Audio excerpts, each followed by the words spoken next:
Hello. My video is on semiotics, and specifically the semiotic theories of Roland Barthes found in chapter 25 of the textbook. The definition of semiology or semiotics is the analysis of anything that can stand in for something else.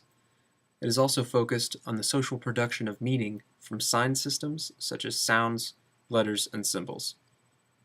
What makes up a sign exactly? Barthes believed there are two components: the signifier and the signified. The signifier is the object itself, or the physical form of the sign, as perceived by the senses. The signified is the meaning we associate with the sign. A sign exists within a system and not just by itself. As such, there are sometimes additional levels of implied meaning. For example, imagine you're watching television and an ad for a political race starts to play. Now imagine that in it, one politician calls his or her opponent a socialist. The words by themselves would be the signifier. The signified would be that the accused politician is an adherent and supporter of socialist policies or political theory. But there's another layer here, especially in American politics, if someone is called a socialist. The Nazis of Germany were a socialist party.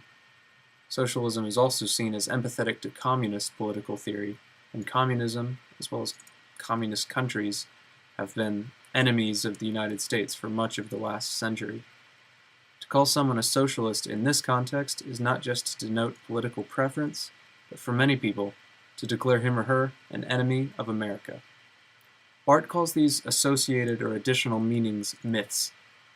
He argued that these serve both to proclaim and perpetuate dominant values of a society.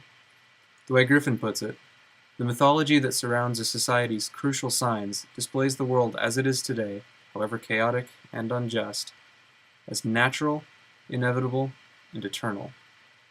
It locks everything in place and solidifies the status quo.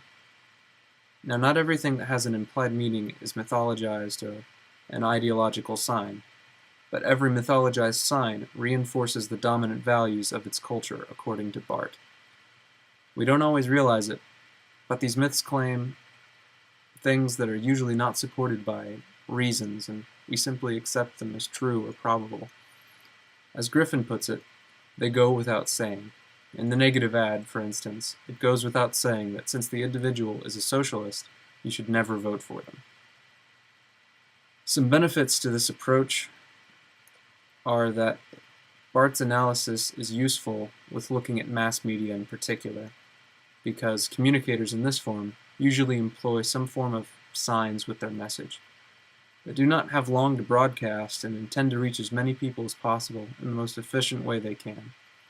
Barthes focused on those signs that are seemingly straightforward and that subtly communicate additional meaning, and these sorts of signs are used a ton in mass media. Most of the time, the propositions or images are intended to create and flood their message with additional meaning, but it's this additional meaning Barthes warned people about. If intellectual honesty and being unbiased with our surroundings are things we ought to possess, then Barthes' theories of semiotics are helpful. Critiques to this approach are, well, there are a lot of them. Some people disagree that all connotative signs have an idea or worldview they reinforce. Others disagree with Barthes, claiming that dominant cultural beliefs are always the ones that are being reinforced by these signs. Many people cite examples of counterculture where signs are used to promote ideas contrary to popular ones, and other times, when popular culture isn't firmly established. He was also kind of a Marxist, and we all know what that means. In the end, it's useful to think about the messages thrown out by mass media instead of just emotionally reacting to them. How signs and symbols are used to communicate for us ought not to be something we fail to notice. After all, how we communicate is as important as what we communicate.